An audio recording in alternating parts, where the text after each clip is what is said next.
muy buenos días, muy buenas tardes o quizás muy buenas noches, estimado oyente, según sea la hora y el país donde se encuentre. Les habla como siempre el pastor bautista Nikos Ricoy, director del programa Encuentros y del Ministerio Tinajas, llenando siempre a cada tinaja que nos escucha con el agua fresca y limpia de la palabra de Dios desde aquí en España. Muy bienvenidos una vez más a los últimos programas del año y muchas gracias por estar ahí atentos al nuevo mensaje de hoy de nuestro programa semanal Encuentros.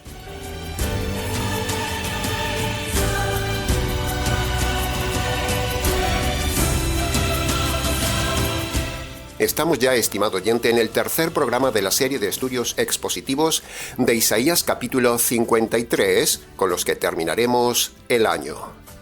Analizaremos los versículos del 4 al 6 y en cada uno de los 3 versículos que estudiaremos hoy, nuevamente los dividiremos en 2 partes cada uno para su mejor estudio y comprensión. Cuanto más seccionamos el texto bíblico, más riqueza obtenemos de él en el noble arte del estudio expositivo de la palabra de Dios. Bien, como el tiempo corre, como siempre decimos, ganémosle tiempo al tiempo y vayamos a sumergirnos una vez más en las profundidades coralinas del mar de la palabra de Dios en el mensaje de hoy.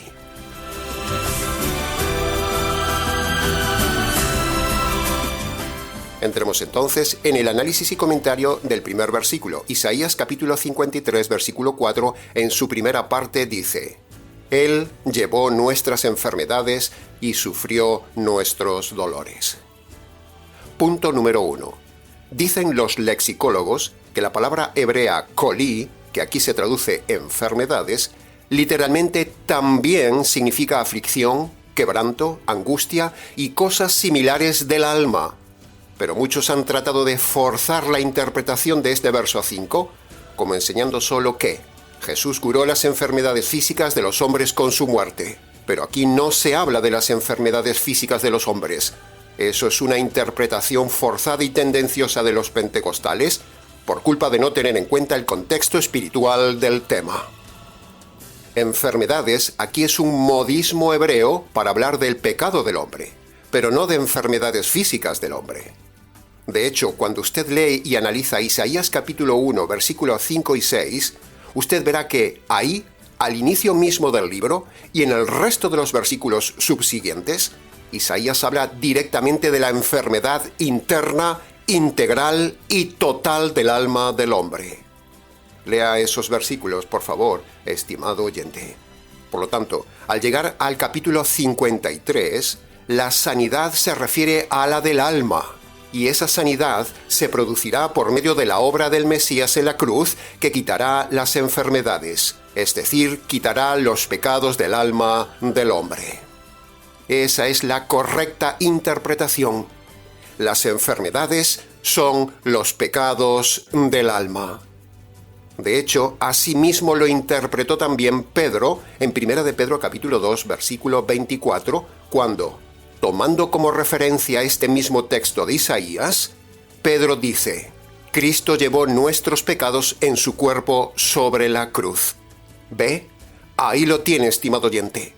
Con la confirmación del mismo Pedro, quedan totalmente desacreditados los pentecostales y que ahí no se habla de la doctrina falsa de las enfermedades físicas del hombre, sino de los pecados del hombre, la enfermedad del alma. Punto número 2. De hecho, Pablo, siendo creyente fiel, no fue sanado de su enfermedad por mucho que oró, siendo que era el apóstol número 1 de la fe. Timoteo, el colaborador más importante de Pablo, el más destacado en el evangelismo, tenía frecuentes enfermedades y no fue sanado. ¿Qué pasa, señores pentecostales? ¿Pablo y Timoteo no tenían fe? ¿No estaban convertidos? ¿No eran salvos? ¿Habían perdido la fe? Trófimo y Epafrodito también fueron hombres enfermos y con todo no fueron sanados de sus enfermedades a pesar de ser hombres de fe. Por otro lado, Pablo habla elogios de Lucas el médico. Por lo tanto, eso implica inferencialmente el apoyo de Pablo a los médicos para sanar las enfermedades. Si la fe sanara las enfermedades, ¿Para qué Pablo llevaba a Lucas como médico en sus viajes misioneros? ¿Y por qué Pablo y Timoteo estuvieron siempre enfermos? ¿Por qué? ¿Me lo puede explicar algún pentecostal? Con todos estos argumentos bíblicos contundentes que hemos dado, quedan derribados los sofismas de sanidad y milagros de los pentecostales del día de hoy. Dios no hace ni un solo milagro, ni uno solo, ni una sanidad en el ambiente pentecostal. No existen hoy en día milagros y sanidades en el ambiente evangélico. No negamos que Dios pueda hacer algún milagro de forma individual, no. Pero no hace milagros en el ambiente religioso y mucho menos multitudinario y pentecostal. En resumen, el pasaje dice que, primero, Jesús no murió por las enfermedades físicas, sino que murió por las enfermedades del alma, los pecados. Y segundo, los pentecostales son de lo más falso que hay en la tierra, manipulando a la gente con falsas sanidades y promoviendo a la vez que el diablo haga de las suyas con sus poderes, para engañar a estos incautos e ignorantes pentecostales. Estos pentecostales juegan con la ilusión de la gente. El diablo también hace sanidades, señores pentecostales. Si Dios hiciera milagros en el ambiente pentecostal, que tienen mala doctrina, Dios estaría promoviendo el engaño de la gente. Por eso afirmamos que ningún supuesto milagro en los ambientes pentecostales es de Dios, ni uno solo, que conste en acta. Punto número 3. Por otro lado, como los traductores de la Biblia no tenían la influencia pentecostal en su época, es por eso que pusieron la palabra enfermedades, que también está bien, estamos de acuerdo. Pero hay que tener en cuenta que el contexto es importante para ver que ahí no se refiere a enfermedades físicas. Ahora, si uno hace como los pentecostales que sacan este pasaje de contexto, entonces el texto parece que defiende la postura pentecostal de la enfermedad física, pero solo lo parece, porque cuando aplicamos una de las leyes de la interpretación bíblica, la ley del contexto, entonces la palabra hebrea se refiere a enfermedades del alma, no enfermedades del cuerpo. Nosotros, imparcialmente, solo queremos interpretar correctamente el texto bíblico. Es lo único que nos importa, estimado oyente. Si el texto hablara de enfermedades físicas, no tendríamos ningún problema en el ministerio Tinajas en defender eso. Pero el contexto no habla de lo físico, habla de los pecados del alma. Los pentecostales son carnales, centrados en la salud, son un instrumento del enemigo con doctrinas de demonios. Márchese de los pentecostales, estimado oyente, y no busque a Dios por sanidades y milagros. Busque a Dios para el perdón de sus enfermedades, los pecados, por medio de la sanidad que da el Evangelio del Mesías. En resumen, el Mesías llevó las enfermedades del alma de los hombres para que el pecador no sufra un día en su alma por toda la eternidad.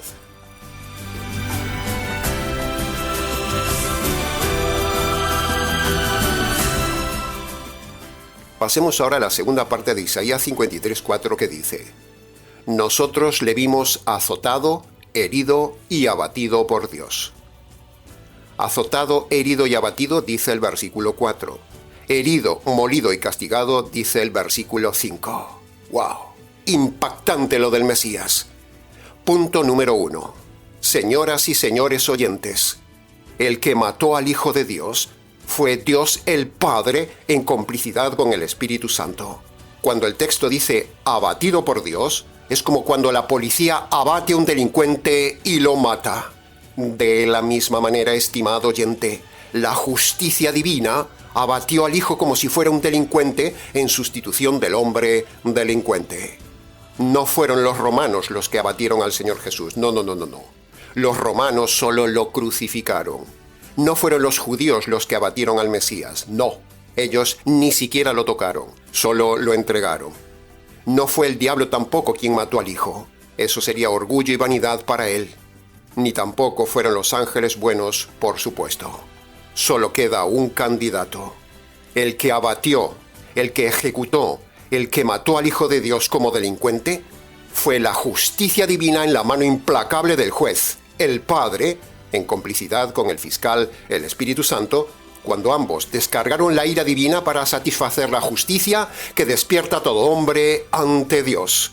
Ese es el momento del cual habla Isaías aquí. Al Señor Jesús lo abatió la justicia divina como a un criminal delincuente. Sabemos que a los predicadores sentimentales no les gusta oír una revelación de esta magnitud, pero esta es la verdad teológica jurídica irrefutable que enseña Isaías. Punto número 2.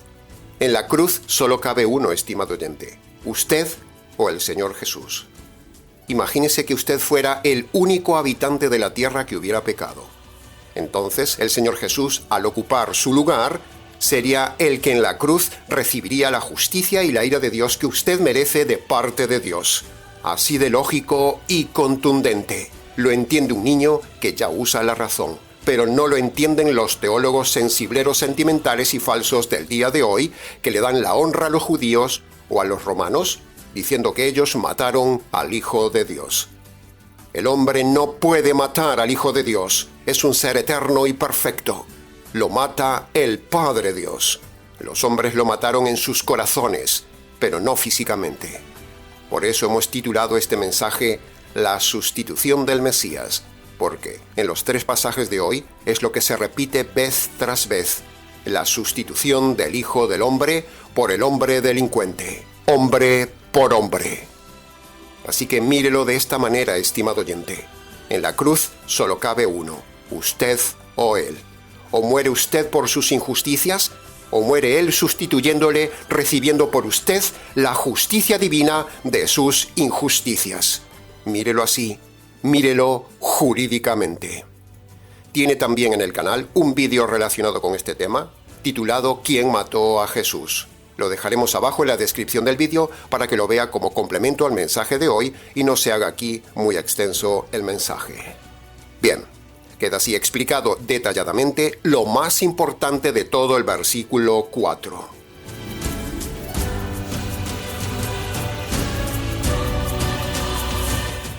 Pasemos ahora al análisis y comentario expositivo de Isaías capítulo 53, versículo 5, que en su primera parte dice: El Mesías herido fue por nuestras rebeliones, molido por nuestros pecados. El castigo de nuestra paz cayó sobre él. Punto número 1. Ahora hagamos una cosa, estimado oyente. Hagamos un mini ejercicio. Trate de leer conmigo el pasaje en primera persona y verá la intensidad y el impacto que cobra el pasaje si usted lo lee más o menos así en su intimidad delante de Dios. El Mesías fue herido por mis rebeliones, fue molido por mis pecados, y el castigo que yo merecía para tener paz con Dios cayó sobre él. ¿No le suena impactante leerlo así, estimado oyente? ¿Había leído usted alguna vez estos pasajes de la Escritura en primera persona? ¿Le habían enseñado a leerlo así? Cuando dice que el Mesías fue molido, eso es como haber sido destrozada su alma en medio de 2 ruedas de molino, la del Padre y la del Espíritu Santo, que entre los dos lo destrozan como se destroza una semilla en medio de 2 demoledoras piedras de molino. Así quedó el alma del Hijo, destrozada, molida entre la piedra del molino del Padre y la piedra del molino del Espíritu Santo. Desde Getsemaní hasta el Calvario, ese fue el tiempo y el lugar donde el molino de Dios destroza esa tierna semilla de trigo llamada el Mesías. Punto número 2. Nos centraremos ahora en la parte de la paz, para ver otro ángulo de la sustitución del Mesías. El hombre por sus pecados es enemigo de Dios, estimado oyente. Lo dice claramente la Biblia. Por ejemplo, en Hechos capítulo 2, versículo 35. Dice: hasta que ponga a todos tus enemigos por estrado de tus pies. Y esos enemigos, evidentemente, son los hombres, porque Pablo dice en Romanos capítulo 5, versículo 10, que antes de la conversión todo hombre es enemigo de Dios cuando dice: habiendo sido antes enemigos de Dios. La misma idea teológica la repite Pablo cuando en Colosenses capítulo 1, versículo 21, dice: vosotros erais en otro tiempo extraños y enemigos ante Dios en vuestra mente y en vuestras obras. Por lo tanto, como hemos dicho en el mensaje de la semana pasada, olvídese de la falsa idea de que Dios ama al hombre. Aquí nuevamente se da la idea de que Dios aborrece al hombre porque el hombre es enemigo de Dios. Pero Dios le ofrece la paz si el hombre reconoce que es enemigo de Dios, si el hombre reconoce que Dios es juez y si el hombre reconoce que merece la justicia divina. Si el hombre no reconoce todo esto, por mucho que vaya a la iglesia, por muchos rosarios que rece, por mucho que asista a la misa, por muchas vigilias, ayunos y diezmos, por mucha Eucaristía que tome, por mucho que esté metido todo el día en la congregación o en el templo, todo eso no le da paz con Dios, sino al contrario, mayor carga, mayor enemistad y condenación ante Dios. Para obtener la paz con Dios, todo hombre debe obedecer las dos condiciones que el Señor Jesús, el Mesías, manda en Marcos capítulo 1, versículo 15, para tener la paz. Obedeciendo esas dos condiciones es la forma correcta de hacer la paz con Dios. Por todos lados se ve en estos versículos de hoy, estimado oyente, la sustitución del Mesías por el hombre enemigo de Dios. Si usted quiere la paz con Dios, usted debe, primero, reconocer que está en enemistad y guerra con Dios por haber roto las leyes de Dios. Y segundo, usted debe apropiarse de la justicia divina que cayó sobre el Hijo de Dios. Es ahí cuando Dios le otorga su paz, la paz de Dios. Punto número 3. El precio de nuestra paz con Dios implicó la enemistad del Padre y del Espíritu Santo contra el Hijo de Dios, tratándolo como delincuente, como enemigo y como maldito. Se lo repito. El precio de nuestra paz con Dios implicó la enemistad del Padre y del Espíritu Santo contra el Hijo de Dios, tratándolo como delincuente, como enemigo y como maldito. Un alto precio desgarrador que los sentimentales pastores y sacerdotes del día de hoy no ven.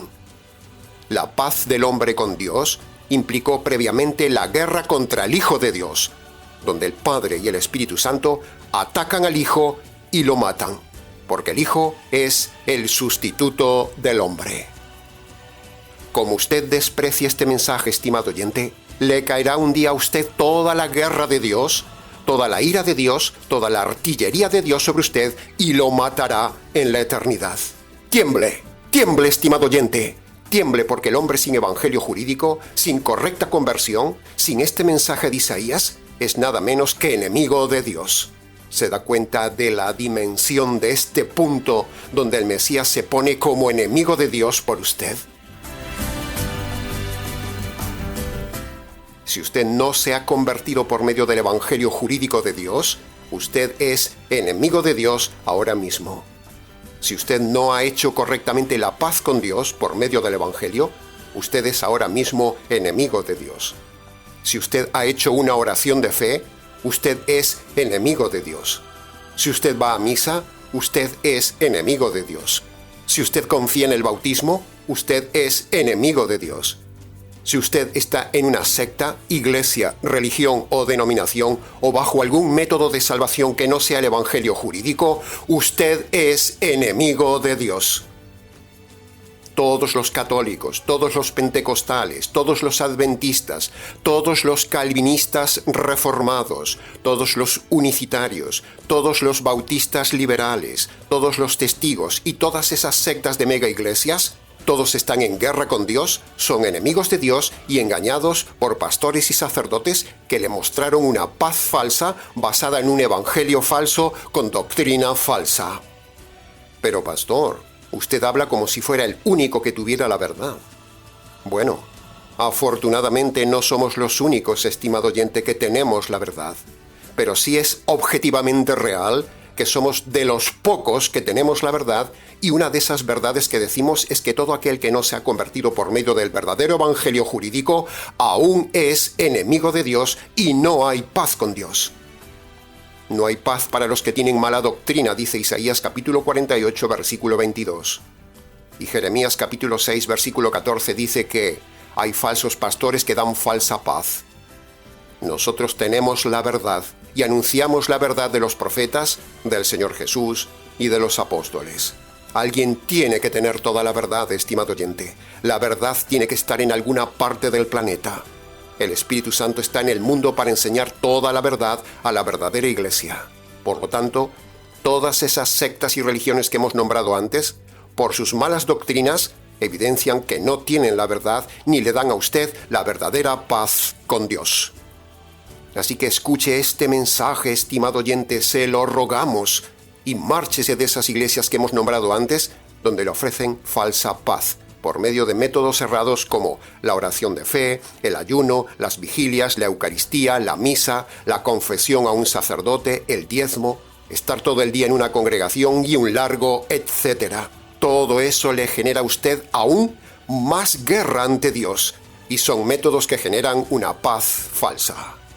Tenga cuidado, estimado oyente, se lo rogamos, como si Dios rogara por medio nuestro. Oiga este mensaje de este moderno Isaías, estimado oyente, que le da a usted la verdadera paz por medio del verdadero evangelio que enfocamos siempre desde el punto de vista jurídico. Pasemos ahora a la segunda parte de Isaías capítulo 53, versículo 5, que dice: por su llaga somos nosotros curados. Si usted lee nuevamente la frase conmigo en primera persona, podría quedar más o menos así: por su llaga puedo ser curado de mis llagas. ¿Y qué tiene que hacer una persona para ser curada? Pues sencillo, estimado oyente, tiene que obedecer las dos condiciones de Marcos 1:15, que el Señor de la llaga manda a los que tienen llagas en su alma. Primera de Pedro capítulo 2 versículo 24 confirma este pasaje de Isaías, que dice: por cuya herida fuisteis sanados. ¿Sanados de qué?, podíamos preguntar. Pues de las llagas del pecado, estimado oyente, como lo hemos dicho antes. Y uno se sana cuando uno se convierte por medio del Evangelio. Ahora, esa frase fuisteis sanados no es para todos, no es el universalismo falso del día de hoy que dice: como Cristo ya murió por nuestros pecados, pues ala, ya estamos todos automáticamente perdonados. No. Este universalismo enseñado por la Iglesia Católica y por muchos predicadores evangélico-cristianos es una de las mentiras más grandes en el ambiente cristiano del día de hoy. Para ser salvo y para ser sanado de las llagas de los pecados de su alma, judíos y gentiles tienen que valorar la llaga, entender la llaga, comprender la llaga del Mesías y apropiarse de esa llaga. La llaga del Mesías es el corte que vivió su alma cuando le cayó la ira y la justicia divina. Así que cuando usted se apropia de esa llaga, usted quedará sanado de sus llagas. Punto número 2. Esa frase de Pedro que dice: fuimos curados, él la escribe a gente que ya se había convertido. Es decir, Pedro le está hablando solo a judíos que habían dejado el judaísmo, que habían reconocido que Jesús era el Mesías, que se habían arrepentido de sus pecados y que habían entendido la llaga del Mesías.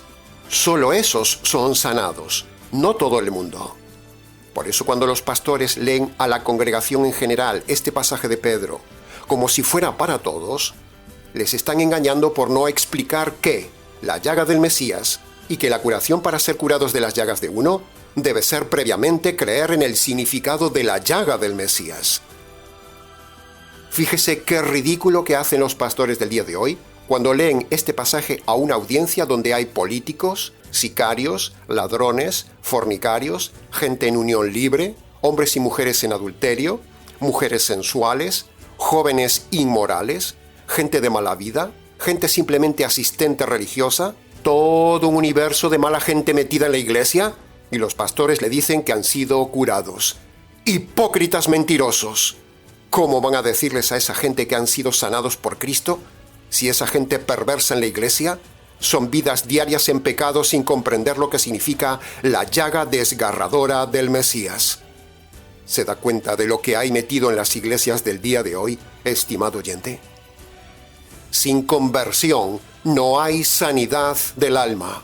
Sin comprensión de la llaga del Mesías no hay sanidad de las llagas del alma del hombre, aunque Cristo ya haya pagado por todos los hombres. Cristo ha pagado por todos, pero ahora cada uno en su libre albedrío, debe apropiarse del significado de la llaga del Mesías. Imagínese este ejemplo. Imagínese el hijo del propietario de un banco que le pagó la deuda hipotecaria a todo el barrio, pero con la condición de que se presenten con su deuda y tomen el recibo de pago. Solo esos valientes serán librados de la deuda. De la misma manera, estimado oyente, así sucede con la hipoteca de sus pecados, con sus llagas. Si usted no cumple con las condiciones que el Señor de la llaga pone, Él no le sanará sus llagas, aunque Él ya haya hecho la obra completa para sanar sus llagas. Punto número 3. Si se fija bien, la frase de Isaías dice, por su llaga, o por su herida, como dice Pedro. Esa frase es muy importante que usted vea que está gramaticalmente en singular.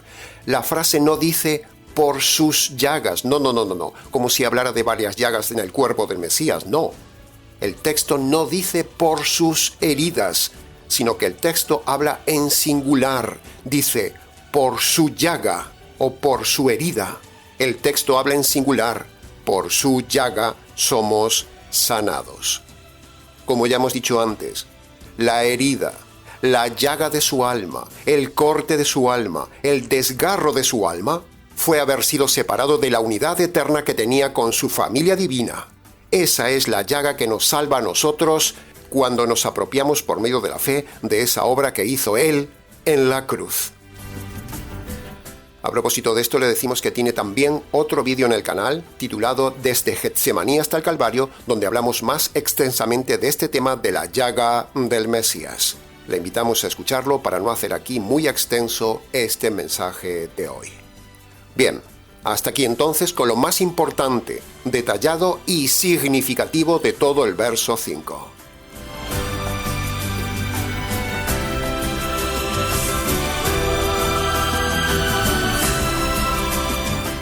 Entremos ahora en el último versículo de hoy, en Isaías capítulo 53, versículo 6, cuya primera parte dice: Todos nosotros nos descarriamos como ovejas, y cada cual se apartó por su camino. Nuevamente, estimado oyente, le invito a que hagamos el ejercicio de antes. Trate de leer conmigo en primera persona el texto, y entonces el pasaje quedaría más o menos así. A lo largo de mi vida, yo me he descarriado totalmente, me aparté por mi camino.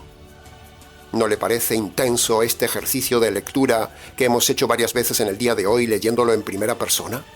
¿Se había dado cuenta que el profeta también se incluye como descarriado? Por cierto, con esta frase viene a mi mente una frase falsa que corre muchas veces por las iglesias del día de hoy, y dice: «Vuelva a los caminos de Dios». No existe en la Biblia tal cosa como volver a los caminos de Dios. Esa frase es un invento de la religión. Si usted usa esa frase en su vida, si en su iglesia le enseñan esta frase, usted debe quitarla hoy mismo de su vida. No existe tal cosa en la Biblia como volver a los caminos de Dios.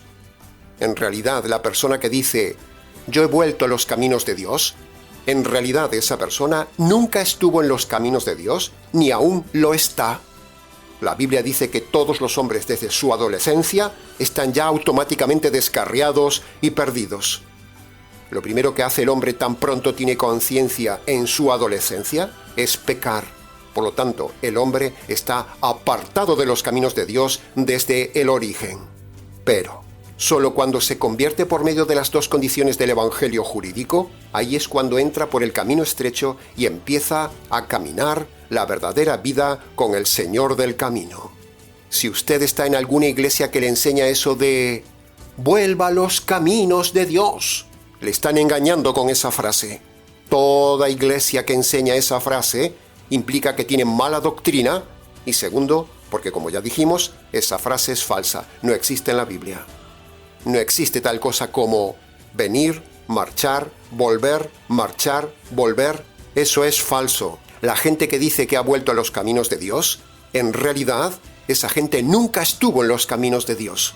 Solo se entra al camino de Dios cuando entra dando los dos pasos por la puerta estrecha, como dijo el Mesías.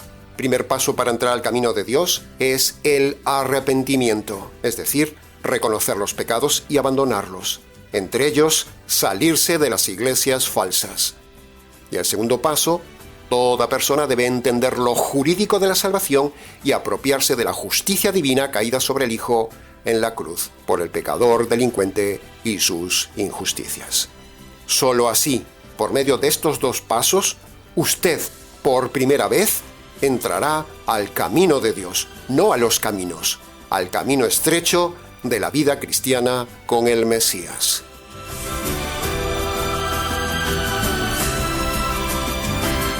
Y para terminar, entremos en la segunda parte de Isaías capítulo 53, versículo 6, que dice: Yahvé cargó sobre él el pecado de todos nosotros.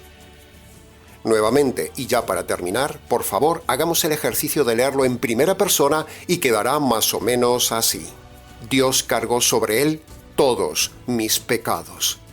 Si se anima, léalo varias veces para ver la intensidad de esa frase. ¿Se ha dado cuenta del impacto de leerlo así en primera persona? La secta de los calvinistas reformados dicen que Cristo murió solo por unos pocos, solo por los que Dios le impone la salvación, solo por los que Dios elige para salvación. Pero eso es falso a la luz de toda la Escritura y en especial en este pasaje donde Isaías dice que el Mesías cargó el pecado de todos, todos, todos. No solo que Cristo murió solo por unos pocos elegidos. Eso es herejía al mejor estilo medieval. Si el Mesías pagara solo por el pecado de unos pocos, el hombre podría reprocharle a Dios que no le dio oportunidad y a la vez Dios estaría haciendo acepción de personas yendo contra el pasaje de Deuteronomio capítulo 10, versículo 17 y segundo libro de Crónicas capítulo 19, versículo 7, donde Dios dice que no hace acepción de personas. Así que los calvinistas reformados están errados.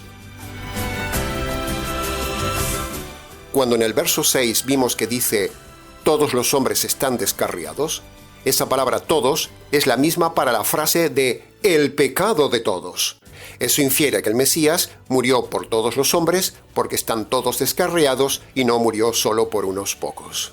Ya hemos dicho que el universalismo de que todos ya están perdonados, eso no existe. Pero hay otro universalismo que sí existe. El universalismo de que todos pueden ser perdonados si cada uno obedece las condiciones para ser perdonados, porque el Mesías ya dejó pagado por todos.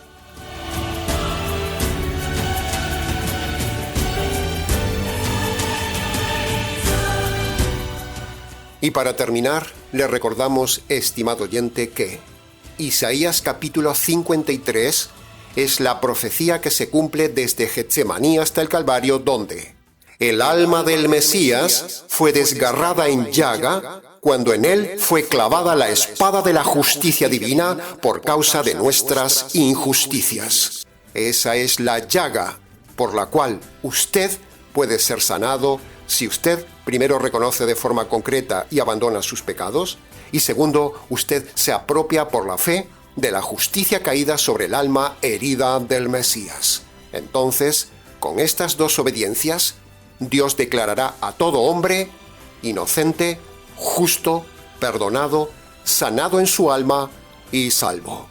Este es el verdadero evangelio en estado puro, profetizado por Isaías en su día, y ahora predicado por nosotros en este canal para usted. El que tenga oídos, oiga este mensaje. Y hasta aquí, estimado oyente, con el tercer mensaje expositivo de esta serie de Isaías capítulo 53, la sustitución del Mesías. Mucho más se pudo haber dicho en estos 3 versículos de hoy, pero con lo dicho es suficiente. En el resto de la serie seguiremos trayendo más elementos de reflexión para usted. ¿Les ha compartido este programa con la intensidad y solemnidad que se merece? Quien les habla, el pastor bautista Nikos Ricoy, expositor bíblico del Ministerio Tinajas, desde aquí en España para todas las naciones de habla hispana. Será entonces con el gusto de siempre, hasta el próximo mensaje, aquí en nuestro habitual programa Encuentros.